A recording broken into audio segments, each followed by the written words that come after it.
Haa akkam jirtu daawwattoota keenya nagaa waaqayyoo bakka isin jirtanitti isiniif haa ta'u. Akkam jirtu nagaa keessanii nu nagaa keenya galanni waaqayyoof haa ta'u.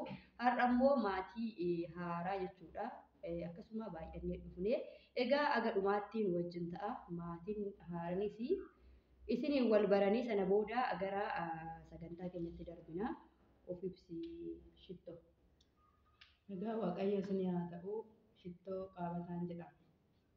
Lalisee Isaanillee bakka jirtanitti nagaa waaqayyoo isiniif haa baay'atu lalisee tarrafaan jedhama.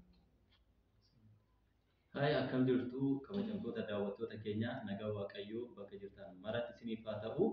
Har'a immoo anana beektu isiniif haaraa miti har'a keessummoota haaraa qabannee dhiyaannee jirra. Waan garaagaraatiin dhiyaannee jirra. Hanga dhuma viidiyoo kanatti daawwadhaan affeerraa keenya. Hai akkam jirtu nagaa keessanii nagaa waaqayyoo isiniif haa baay'atu. Anillee maqaan koo Dajanee Qaabataan jedhama. Obboleessa Boontuuti. Nagaan isiniif haa ta'u. egaa kabajamtoota daawwattoota keenya maatii keenyanis wal bartanii obbolaa keenyatu as jira jechuudha. Nu lamaan hin beektu wal kaan immoo obbolaa keenya. Egaa har'a xiqqoo isin bashannansiisuudhaaf gaafilee garaagaraa qabannee dhiyaannee jirra. Aga dhuma sagantaa keenyatti nu hordofaa viidiyoo keenya osoo laayik gochuu hin dagatinaa jecha. Egaa gaafii baasee gaafii kan gaafatu anaadha. Garuu carraa buusiif hin jira jechuudha. Carraa kana fudhatu.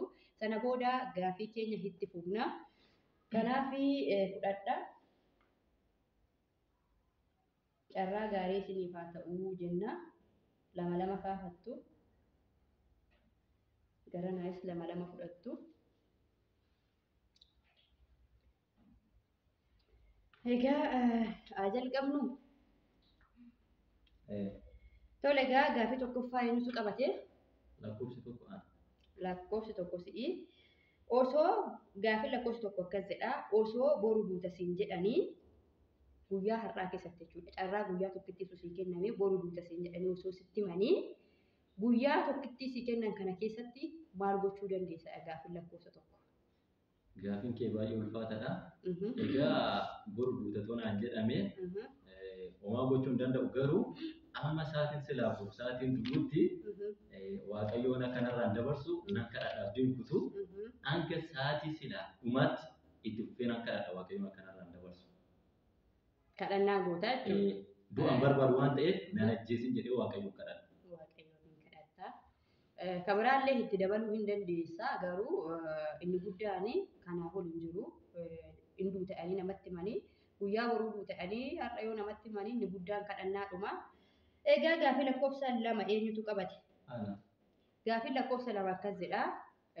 Kaadhimmaa osoo kaadhimmaa qabda jechuudha. Kaadhimmaa kadhattee yookiin durba tokko maatiin ishii sii kennanii guyyaadhuma cidha keetii geesse jechuudha. Guyyaadhuma cidha keetii ati waan hundumayyuu daddiggistanii miinzeedda kadhattee waan hundumaa idda qophooftee ka'ee warra hintalaa deemte.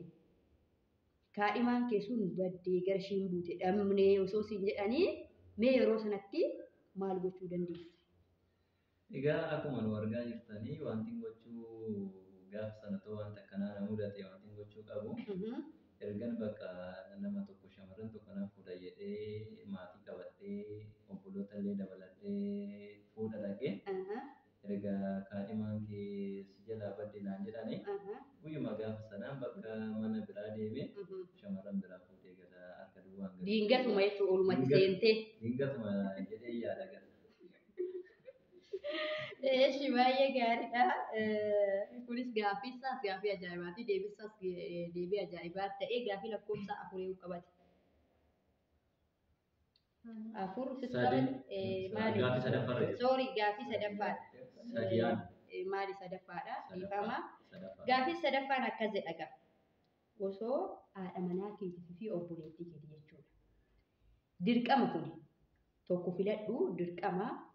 Tokko filadhuuti haadha manaa kee yookiin obboleettii kee kana tokko filadhuuti dirqama afuun qabu waan ta'eef dirree waraanaa ergisiin jedhani. Haadha manaa kee filattee ergitamu obboleettii keetti ergita. Kun immoo waan dirqamaa ta'uu qabu dirqama sitti kennanii dirqama tokkoon isaanii dirree waraanaa deemuu qabu siin jedhaniiru haadha manaa keeti immoo obboleettii kee ergita jedha gaafiin lakkoofsa 3. Lamman isaaniiyyuu dirree waraanaatti erguu barbaadu. dirqama yoo ta'e immoo ilma callisa yoo barbaachisaa ta'e ana qabanii naa ergan malee otoo maaloo ta'e Inta'uka asirratti seera gaafina akkasiifu. Kuni si erguuf kaayyoo qaban jarri kan erguuf kaayyoo qaban lamaan keessaa carraa si kennan. Si erguuf kaayyoo qaban haadha manaa keetii fi obboleettii keeti. Kam ergita dirqama too siin jedhanii kam ergita? Wantumti dhufe haa dhufu malee isaanis dirqamaa jedhan ana gara ta'etti naa geessan. Anuma yuufil lamman isaanii dirree waraanaatti akka ergan hin eeyyamu hin dubbadhu wanti biraa wanti barbaade haa dhufu.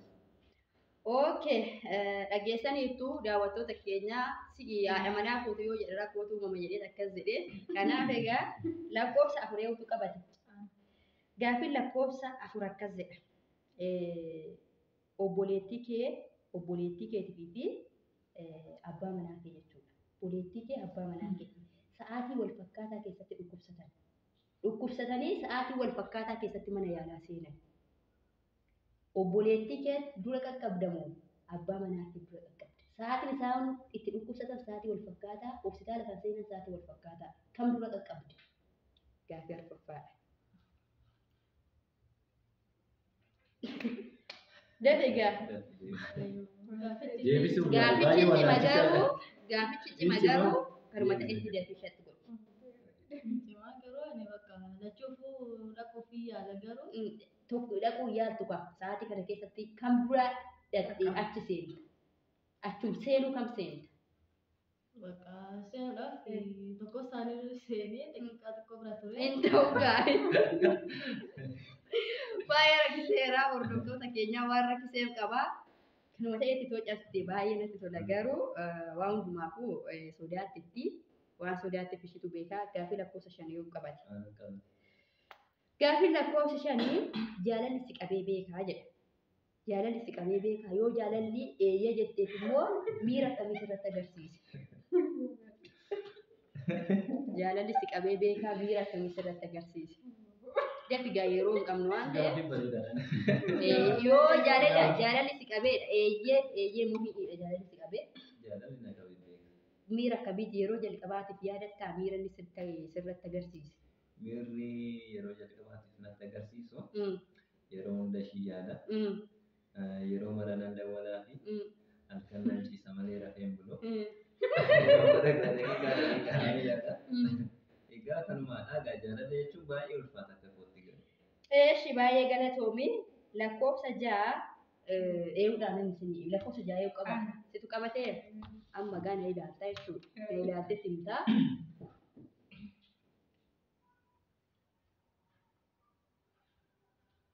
Deebisi. Irra naa deebi'i.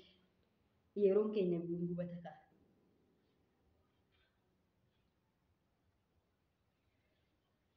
Shaashii akkaatti maratee olgaa fooxaa uffadhee ulee qabadhee. Hin arganne yaali.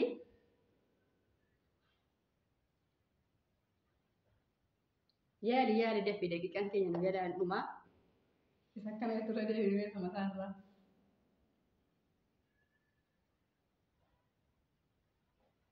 Yaali.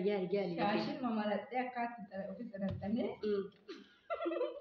Ofifuu maal gochi xaxxattaa hin arganne abbaa gadaati jechuudha. Akkasitti abbaan gadaa akkasitti maratu, akkasitti uffatu. Abbaa gadaati.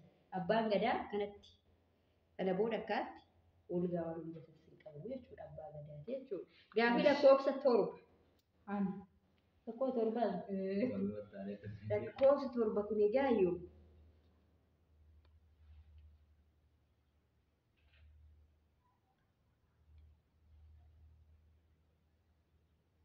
lakkoofsi kun gaafiin kun lachuu baay'ee sitti ulfaata garuu yaadi waa hundumaafuu daddafiiti.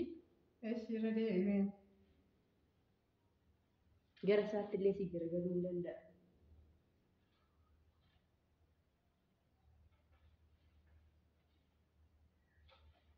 Footoo kaasuu. Wanticha footichi illee yoo ta'e wanticha waan bareedaa tokko. Waan bal'aa tokko. Gara isaatti garagalee illee jira. Kaafachuu. Hin arganne. Deebichi haroo wancii hunda deebee suura fa'a. Aroo wanciiti deebisaa jechuudha. Mallattoodha kan Gaafiin dhumaa jechuudha 8ffaa. Saddeet hin jiru hin kennamu jechuudha. Hin jiru. Hin jiru. Lama lama ta'a. Afurii. gaafatame. Bakka hundi keessanii yaaltu gaafii isa dhumaati jechuudha. Gaafii isa dhumaati.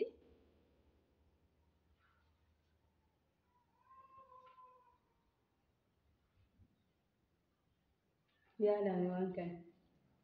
Reemootiidhaan TV nu gootee ilaalu. Argattaniittu. Egaa kabajamtoota daawwattoota keenya gaafii ulfaata ishiirra bu'ee gaafii ulfaataan ishiirra bu'ee garuu gara Aroo Wancii kallattii kanaan deemama. Aroo Wancii kana hundatu deemee daawwataa hundatu suura ka'a jechuudha. Aroo Wancii yeroo ammaa kana keessatti baay'ee hedduu ulfaataa. Kanaaf egaa gaafiin nuti obboloota keenya wajjin qabnu kana fakkaata. Obboloota keenyas egaa warroota fuula aaraa bartan jettu aga viidiyoo biraatti walitti deebinutti nagaa waaqayyo isin wajjin haa ta'u baay'een isin jaalladha. Viidiyoo kana garuu isaan lamaaniif jecha warra haaraa kanaaf lamaaniif jecha laayifii keessan biyuu keessan amma gootan ni ilaalla.